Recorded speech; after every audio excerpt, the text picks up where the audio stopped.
Hello all, welcome to the channel. So in this video I'm going to discuss about my scores and very important, that is tips regarding preparation of IELTS examination. So stay tuned till end because I'll be giving a lot of information about that how you can score good bands in the IELTS examination within the short period of time. So let's start with the my scores. So guys, overall score है मेरा 8. And if I talk about separate in each skill set, then I have scored 8.5 in listening, 8 in reading, 7 in writing and 8 again in speaking. And that's how अगर overall score की बात करेंगे तो बन जाएगा 8 overall band. So this is about my score. Now I'm going to talk about certain tips जो कि आपको help करेंगी आपके अपने score को enhance करने के लिए. Well, I suppose that you understand कि minimum score से बात नहीं बनने वाली है क्योंकि आजकल जो CRS है वो बहुत बढ़ जा रहा है और जो कट ऑफ चल रहा है एक्सप्रेस एंट्री पूल में उसका भी नंबर बहुत बढ़ गया है. सो मिनिमम नहीं, हमें मैक्सिमम की तरफ जाना है. So minimum is just the eligibility of getting 8777, but how come we are going to get more than 8777 and going to secure our position in the pool.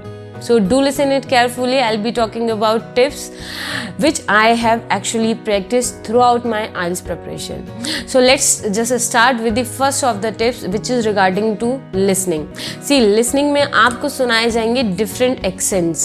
Right. सो मेरे according सबसे important है कि क्या आप हैबिचुअल हैं उस accents को सुनने के.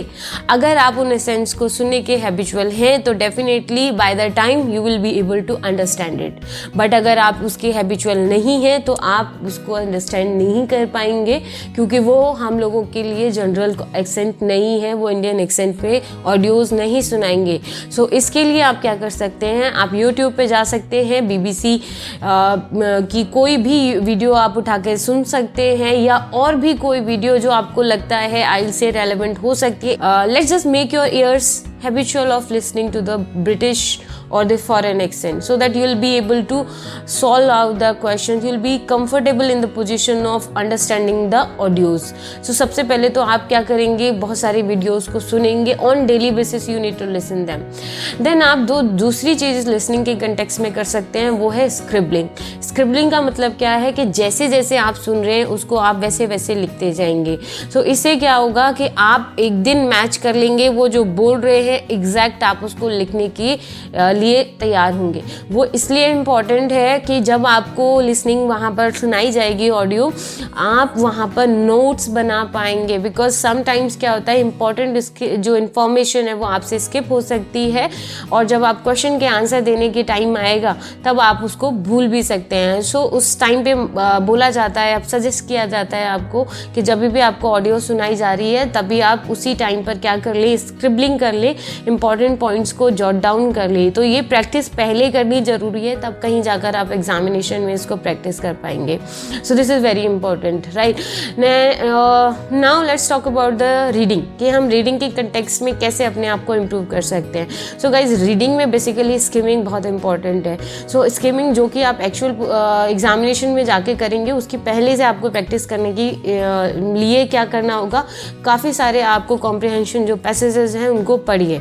सो उसको बहुत ऐसा नहीं समझना है कि बहुत सिंपल से कॉम्प्रिहेंशन पैसेजेस हमने पढ़ने हैं. नहीं, कॉम्प्लेक्स लेवल के जो कॉम्प्रिहेंशन पैसेजेस हैं वो आपको पढ़ने हैं. वो कहीं पे भी इंफॉर्मेशन भी लिखी हुई हो सकती है. इट्स नॉट ऑल अबाउट कि आप जाके किसी बुक को ही देखेंगे, बुक में ही जाकर आपने पढ़ना है. नहीं, इवन आप किसी जैसे कोई इलेक्ट्रॉनिक डिवाइस है उसका जो बॉक्स है उसमें जितनी इन्फॉर्मेशन लिखी है उसके बारे में आप उसे भी पढ़ सकते हैं. अगर आप उसको पढ़कर फाइंड आउट कर सकते हैं उस डिवाइस के बारे में इन्फॉर्मेशन जो उसके अंदर कहीं छुपी हुई है, छोटी छोटी सी बातें उसमें दी हैं, तो आप डेफिनेटली वहाँ पे भी कर पाएंगे क्योंकि ऐसे ही कुछ कॉम्प्रिहेंशन पैसेजेस आपको रीडिंग में भी मिलेंगे.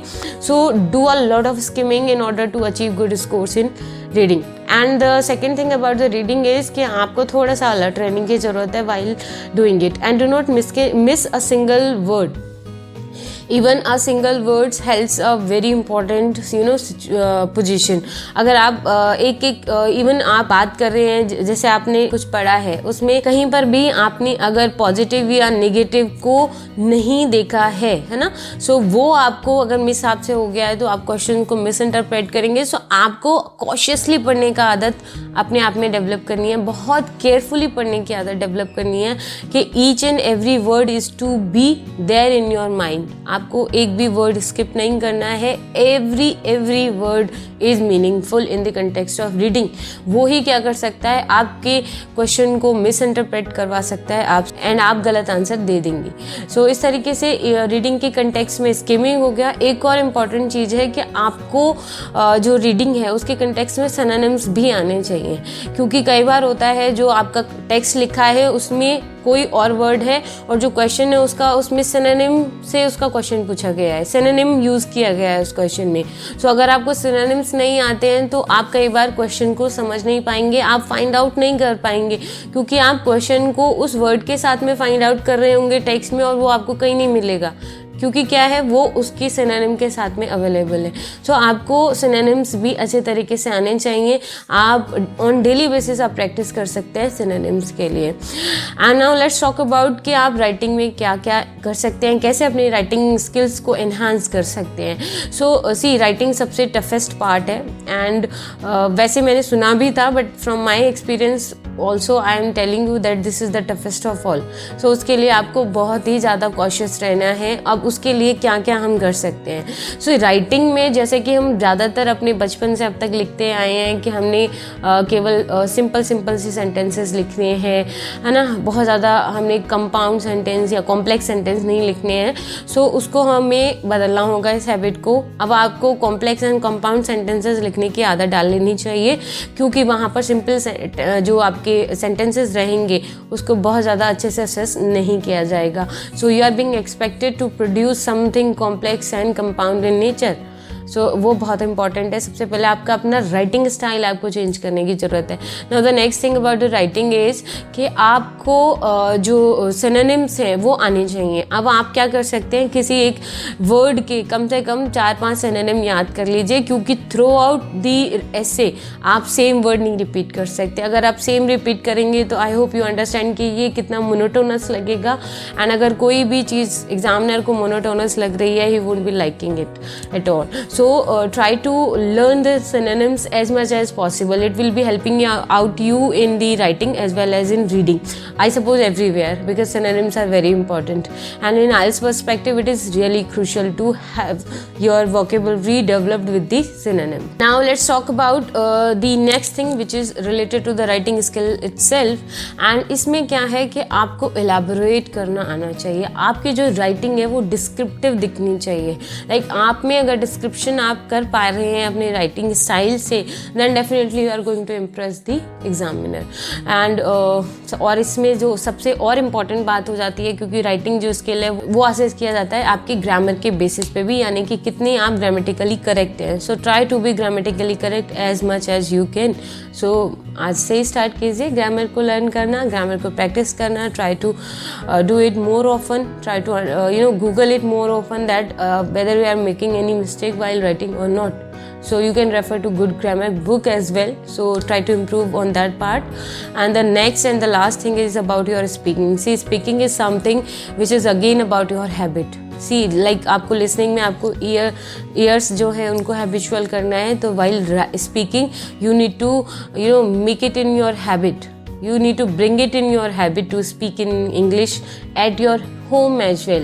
अगर आप अपने जो डेली कॉन्वर्सेशन चल रहा है उसमें नहीं कर रहे हैं बात इंग्लिश में, या फिर आपको लगता है कि आप केवल एग्जामिनेशन टाइम में या फिर जब तक आप केवल प्रैक्टिस कर रहे हैं तभी आप स्पीकिंग करेंगे इंग्लिश में, so it is not going to give you that confidence and that comfortable zone जो कि एग्जामिनर को देखना है। एग्जामिनर को आपको एक competent, comfortable and confident candidate के तौर पे देखना है कि आप इंग्लिश बोलते समय कितने इतने कंफर्टेबल हैं. So you are not in a uncomfortable zone while speaking. So जितना आप घर पे प्रैक्टिस करेंगे, जितना आप normal day to day life में इंग्लिश में कॉन्वर्स करेंगे, उतने ही आप एग्जामिनेशन या एग्जामिनर के सामने जब आप उसको कन्फ्रंट कर रहे होंगे, उनके क्वेश्चंस को कन्फ्रंट कर रहे होंगे, तब आप कंफर्टेबल जोन में होंगे. And the last thing about the speaking test is you need to have synonyms again, and also the good lexical resources. So good lexical resources, synonyms you need to have in your vocabulary. Try to add at least 5 new words into your vocabulary on daily basis. It is really going to get you into a good position, into a comfortable zone. So speaking में आपकी जो lexical resources की range है, आप कितने अच्छे अच्छे words use कर सकते हैं अपने ideas को express करने के लिए, वो भी check किया जाता है कि कहीं आपके पास में केवल general vocabulary तो नहीं है जो आप अपनी नॉर्मल अपनी लाइफ में यूज़ करते हैं. उसके लिए हमारे पास वैरायटी ऑफ एक्सप्रेशंस होने चाहिए. किसी इवन सिंपल से सिंपल चीज़ को कहने के लिए भी आपको वैरायटी ऑफ एक्सप्रेशंस चाहिए. So try to build up your vocab, बहुत ज़रूरी है. अगर आप ऐसा कर पा रहे हैं, you will definitely be able to get good scores. So guys, this is all about the today's video. I hope you have liked the video, and if so, do subscribe my channel and also hit the like button. I promise you that I'll be delivering content related to IELTS examination as well as that how you can get the Canada PR in my best possible way. Thank you so much.